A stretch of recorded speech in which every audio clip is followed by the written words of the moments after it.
OPOS என்பது one pot one shot. சமைக்கும் முறையை எளிமைப்படுத்தவும் எரிபொருள் சிக்கனத்தை மனதில் கொண்டும் உருவாக்கப்பட்ட சமையல் முறைதான் இந்த OPOS. இந்த முறையில் சுவையாக சமைப்பதற்கு உங்களுக்கு ஸ்டாண்டர்ட் OPOS எக்யூப்மெண்ட்ஸ் மற்றும் ஸ்டாண்டர்ட் OPOS ரெசிபிஸ் தேவைப்படும். அது பற்றிய கூடுதல் விவரங்களுக்கு 9965557180 என்ற எண்ணை தொடர்பு கொள்ளவும். Welcome to OPOS kitchen. நான் உங்கள் ஷாலினி செந்தில்குமார்.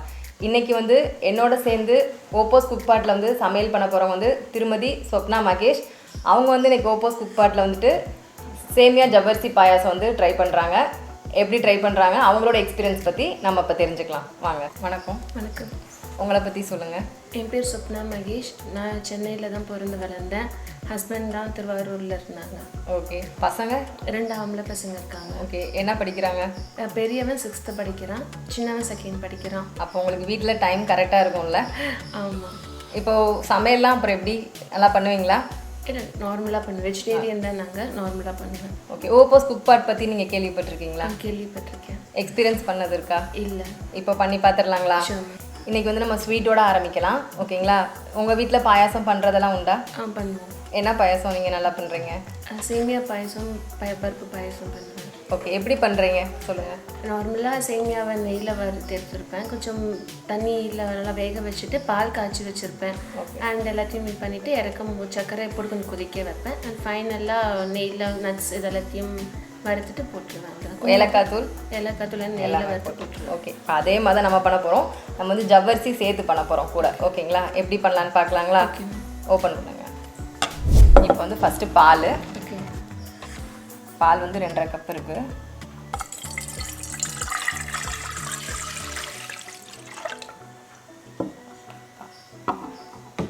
அடுத்து ஊற வச்ச ஜவ்வரிசி, வறுத்த சேமியா,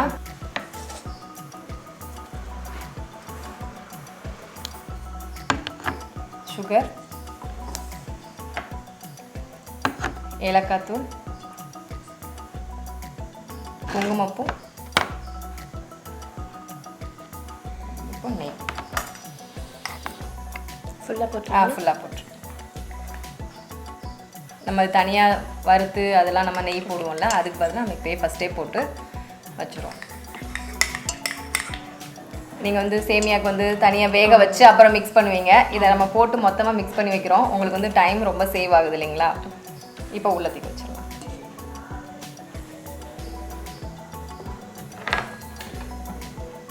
இது ஒரு கிளறி விட்டிங்கன்னா எல்லாம் மிக்ஸ் ஆகிடுங்க.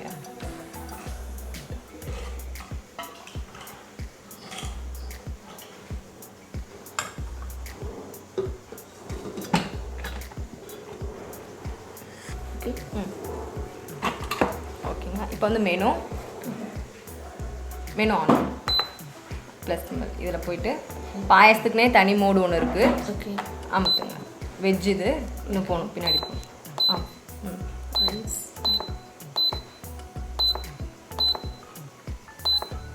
என்ன இது பேன் இருக்கு இல்லைங்களா? இது பாயசம் மோடு. ஓகேங்களா? இப்போ ஆன் பண்ணுங்க. இதுதானே? இப்போ எவ்வளோ நிமிஷம் காட்டுதுன்னு பார்த்துக்கலாம். 15 மினிட்ஸ். ஓகேங்களா?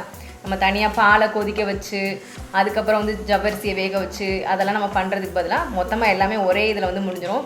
நீங்கள் போட்டு உள்ளே வச்சுட்டு நீங்கள் உங்கள் வேலையை பார்க்க போயிட்டிங்கன்னா ஈஸியாகிடும். நம்ம ஈஸியாகவும் பாயாசம் ரெடி பண்ணிடலாம். ஓகே. இப்போ ஜவ்வரிசி பாயாசம் ரெடி ஆகிட்டுருக்கு. அதுக்குள்ளே நம்ம அடுத்த செக்மெண்ட் போயிடலாம். அவங்ககிட்ட ஒரு 4 கொஸ்டினை கேட்டு வந்துடலாம். அவங்க எப்படி ஆன்சர் பண்ணுறாங்கங்கிறத பார்க்கலாம். வாங்க. உங்கள்கிட்ட ஒரு 4 குவிஸ் கொஸ்டின் கேட்குறேன். ஓகேங்களா? அதுக்கு உங்களுக்கு தெரிஞ்சது உங்களால் முடிஞ்ச அளவு நீங்கள் எங்களுக்கு ஆன்சர் பண்ணுங்கள். ஓகேங்களா? ரொம்ப பெருசாலாம் இல்லை. ஏன்னா இது நம்ம உட்காந்து சமையல் பண்ணுற டயத்தில் ஆடியன்ஸ்க்கும் போர் அடிச்சிடக்கூடாது இல்லைங்களா? அதுக்காக தான் இந்த கொஸ்டின் கேட்குது. ஓகேங்களா? அசோக் அல்வா கேள்விப்பட்டிருக்கீங்களா? அது எந்த பகுதியில் ஃபேமஸாக இருக்குது? திருவையாறு. கரெக்ட். பரவாயில்ல, நான் ஆப்ஷன்ஸே கொடுக்காமையே நீங்கள் ஆன்சர் பண்ணிட்டீங்க. சூப்பர். நெக்ஸ்ட் கொஸ்டின் பார்க்கலாம் என்ன சொல்கிறீங்கன்னு. First Indian woman to go to space. Option தரவா இல்லை நீங்களே சொல்லிடுவீங்களா? இல்லை, டவுட் இருக்கு, நீங்கள் ஆப்ஷன் கொடுத்துருங்க. சானியா மிர்சா, அப்புறம் PT உஷா, அப்புறம் Kalpana Chawla. Super, very good. Madras, நீங்கள் மெட்ராஸில் தான் இருந்து பிறந்து வளர்ந்தீங்கன்னு சொல்கிறீங்க. மெட்ராஸ் எப்போ பெயர் மாற்றி சென்னைன்னு மாற்றினாங்க? ஆப்ஷன் தரலாங்க. 1947, 1950, 2000, 1996. 2000 நல்லா யோசித்து சொல்லுங்க. இல்லை 2000 2000 இல்லை, தப்பான ஆன்சர். 1996. ஓகேங்களா? நெக்ஸ்ட் கொஸ்டின் போலாங்களா? ப்ரெஷர் குக்கர் நீங்கள் வந்து யூஸ் பண்ணிட்டு இருக்கீங்க இல்லையா, அது வந்து ப்ரெஷர் குக்கர் வந்து இந்தியாவில் வந்து எப்போ வந்து இன்ட்ரடியூஸ் பண்ணாங்க? ஆப்ஷன் சொல்லவா? 2001, 2020, 1989, 1959. மேபி 1989. இல்லை, இது முன்னாடியிலேருந்தே இருக்கு. நம்ம பிறக்கிறதுக்கு முன்னாடிலேருந்தே குக்கர் இருக்கும் இல்லைங்களா? தெரியல. அதனால 1959 இருக்குது. ஓகேங்களா? 4 கொஸ்டின் கேட்டதில் 2 கொஸ்டின் ஆன்சர் கரெக்டாக பண்ணிட்டீங்க. சூப்பர். இப்போ வந்து உங்களை பற்றி சொல்லுங்கள். நான் பிறந்து வளர்ந்தது எல்லாமே சென்னை தான். அண்ட் ஆஃப்டர் மேரேஜ்க்கு அப்புறம் தான் வில்லேஜ் லைஃப் எப்படி இருக்கும்னதே கற்றுக்கிட்டேன். நிறைய விஷயம் அங்கே போயிட்டு டிஃப்ரெண்ட் சமையல் ஆர்கானிக்காக எப்படி பண்ணணும் எல்லாம் நிறைய விஷயம் கற்றுக்கிட்டேன். மெயினாக ஹெல்த்தி ஃபுட்டு, சளி பிடிச்சா என்ன பண்ணணும், நம்ம நார்மல் மெடிசன்ஸ் தான் நம்ம டாக்டர்கிட்ட போயிட்டு வாங்குவோம் இல்லையா, அங்கே நான் மூலிகையிலேயே எப்படி குறைக்கலாம், ஆன்டிபயோட்டிக் எப்படி ஏற்றிக்கலாம், நிறைய விஷயம் அங்கே போய் தான் மாறிக்கிட்டோம். ஃபுட்லேயே நீங்கள் என்ன மாதிரி இதெல்லாம் எடுத்துக்கிறீங்க? இப்போது மூட்டு வலி மாதிரி போன்ஸ் ப்ராப்ளம் இருந்தால் முடக்கத்தான் வச்சு பண்ணுவோம். அண்ட் சளி இது மாதிரி இருக்குதுன்னா தூதுவலை, மொசு இலை, கல்யாணம் முருங்கை இலை, லைக் தட். அண்டு பசி சரியாக இருக்கலை, பிள்ளைங்க சரியாக சாப்பிட மாட்டேங்கன்னா பிரண்டை துவையல். ஸோ இந்த மாதிரி நிறைய ஆர்கானிக் ஃபுட்டெல்லாம் அங்கே போய் தான் கற்றுக்கிட்டேன். சின்ன பசங்க வந்துட்டு இப்போ நீங்கள் சொல்கிற மாதிரி இதெல்லாம் வந்துட்டு முடக்கத்தான், அந்த பிரண்டை இதெல்லாமே விரும்பி சாப்பிட்றாங்கன்னா நீங்கள் என்ன மாதிரி செஞ்சு கொடுக்குறீங்க? நார்மல் முடக்கத்தான தோசை பண்ணி கொடுப்போம். அது ஒன்றும் ஸ்டார்டிங் நம்ம பெப்பர் ஓவராக போகிறதுனால பிள்ளைங்களும் நம்பி சாப்பிட்றாங்க. ஸோ வேறு எந்த ஒரு இதுவுமே தெரியாது. நார்மல் விளையாண்டுட்டே கொடுக்குறதுனால இப்போ பிள்ளைங்களுக்கும் ஓரளவுக்கு தெரியுது இல்லைங்களா ஆர்கானிக் ஃபுட்டை பற்றி. அதனால இப்போ ஈஸியாக இருக்குது எனக்கும் ஃபீல் பண்ணுறதுக்கு. ஓகே, கிராமத்தில் போய் இப்போ நிறையா கற்றுக்கிட்டீங்க. ஆமாம், இந்த பேண்டமிக்கில் எனக்கு அதுதான் ஆப்பர்ச்சுனிட்டி கிடச்சிது. ஓகே, ரொம்ப நல்ல விஷயம். ஏன்னா பசங்க வந்து ரொம்ப இதெல்லாம் சாப்பிட்றதில்ல. வீக்லி ஒன்ஸ் நீங்கள் இந்த மாதிரி செஞ்சு கொடுக்குறது வந்து ரொம்ப நல்லது. கண்டினியூ பண்ணுங்கள். தேங்க்யூ. இவ்வளோ விஷயத்த சொல்லிகிட்டு இருக்கீங்க. நீங்கள் எந்த ஊர்னே சொல்லவே இல்லைங்களே? ஆக்சுவலாக திருவாரூர் பக்கத்தில் கீவலூர்ன்ட்டு ஒரு வில்லேஜ். அது அங்கே தான் நம்ம வீட்லேயே கொல்லையில் இந்த மாதிரி ஆர்கானிக்காக இருக்குது. அதனால எனக்கு அங்கே போய் தான் நினச்செல்லாம் அவங்க மாமியார் கற்றுக் கொடுத்தாங்க.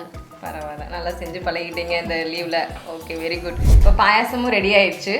ப்ரெஷர் வந்து செட்டில் ஆகிடுச்சா நம்ம பார்க்கலாம். இப்போ அமுத்தி பாருங்கள், அந்த பட்டன் இருக்குங்களா, இதான் வந்து ப்ரெஷர் வந்து ரிலீஸ் பண்ணுறது. ஆஃப் பண்ணி பாருங்க. இப்போ ப்ரெஷர் இருக்குது, கொஞ்சம் வெயிட் பண்ணலாம். ஓகேங்களா? இப்போ ஓப்போஸ் குக் பாட்டில் வந்து நம்ம வந்து ஜவ்வரிசி பாயாசம் பண்ணியிருக்கோம். இப்போ வந்து ப்ரெஷர் வந்து அடங்கியிருக்கான்னு செக் பண்ணி பார்த்துக்கலாம். ஓகே, அடங்கிடுச்சு. இப்போ நம்ம ஓப்பன் பண்ணி இதை முந்திரி பருப்பையும் இந்த கண்டென்ஸ்ட் மில்க்கையும் நம்ம மிக்ஸ் பண்ணிக்கலாம். ஓகேங்களா? ஓப்பன்.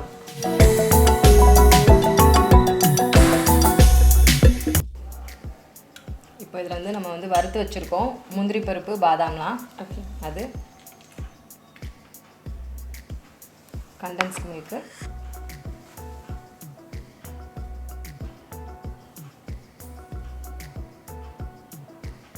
மிக்ஸ் பண்ணி விட்டுருங்க.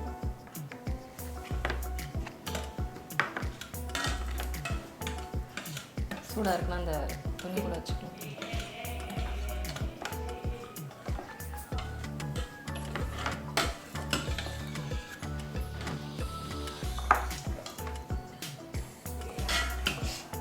ஓப்போஸ் குக் பாட்டில் ஜவ்வரிசி சேமியா பாயாசம் ரெடி ஆயிடுச்சு.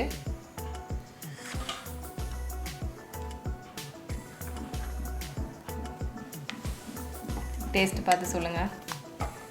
நார்மலாக நீங்கள் வீட்டில் வைக்கிறதுக்கும் ஓப்போஸ் குக் பாட்டில் பண்ணதுக்கும் எப்படி இருக்குன்னு. நல்லா இருக்கு மேம். நல்லா வந்திருக்குங்க. நல்லா வந்திருக்கு. நீங்கள் நார்மலாக வீட்டில் பண்ணுற பாயசத்துக்கும் ஓப்போஸ் குக் பாட்டில் பண்ணுறதுக்கும் வித்தியாசம் தெரியுதுங்க? கண்டிப்பாக. ஏன்னா நியர்லி 20 மினிட்ஸ் மேலே ஆகும். நம்ம கிச்சன்லேயே அந்த வேக்கல்லே இருக்கணும். பட் இங்கே ஜாலியாக உட்காந்துட்டு டைம் பாஸும் ஆகிட்டு இருந்துச்சு. அண்ட் சைடில் பார்த்தீங்கன்னா பாயசமும் ரெடி ஆகிடுச்சு. அதனால நிஜமானே இட்ஸ் டிஃப்ரெண்ட் எக்ஸ்பீரியன்ஸ் தான்.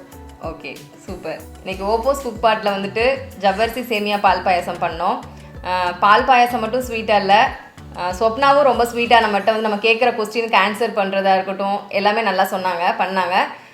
இப்போ அவங்ககிட்ட நம்ம கேட்டு தெரிஞ்சுக்கலாம். ரொம்ப ரொம்ப தேங்க்யூ. நான் ஃபர்ஸ்ட் டைம் இன்றைக்கி வந்துட்டு ஓப்போஸ் குக் பாட்டில் ஃபர்ஸ்ட் டைம் பாயசம் பண்ணியிருக்கேன். வீட்டில் நிறையா வாட்டி பண்ணுறோம். பட் இருந்தாலும் இந்த எக்ஸ்பீரியன்ஸ் எனக்கு ரொம்ப டிஃப்ரெண்ட்டாக இருந்துச்சு. ஏன்னா நியர்லி நம்ம பாலில் திடீர்னு பொங்கிடும், சரியாக இந்த கண்டென்ட்ஸும் கரெக்டாக இருக்காது. ஆனால் இதில் நம்ம ரொம்ப ஈஸியாக இருக்குது. ஷாலினி மேடம்கிட்டையும் பேசிகிட்டு இருப்பதுனால ரொம்பவும் ஃப்ரீயாக பண்ணிட்டோம்.